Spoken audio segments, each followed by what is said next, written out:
my desire for a father figure in my life was so intense that I started to tolerate certain things that no kid should tolerate, that no kid should experience.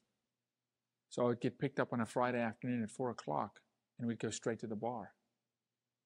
And I spent hundreds of hours in a bar. At times I was hidden behind the bar counter because no kids allowed in the bar, and they would feed me jerky.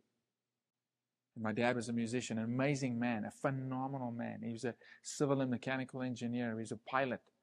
Amazing guy, so charismatic. I mean, I loved him. I can honestly tell you that it was not a day in my life that I did not like him, but I hated who he was. But God had a hope in me, and I started praying for my dad when I was 6. Change him, change him, change him.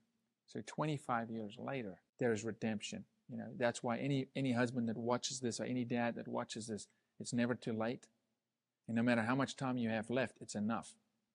It's enough to create restoration. It's enough to make amends. It's enough for when you go, your kids to go, I know what a dad looks like.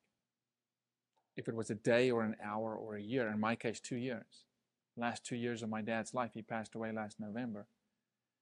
He came to the Lord. I got a phone call one day and he said, I just want you to know I have a problem. 25 years I prayed and he could never say that he had a problem drinking. And he said, I'm standing outside a Christian rehab center. I want to give my life to the Lord, and I need you to know you're not going to be able to reach me for 3 months. And he comes out of there having started a worship band and starts building a relationship with my sister, who they had no relationship, and my brother and myself. And I traveled to South Africa, and here's a guy so anxious.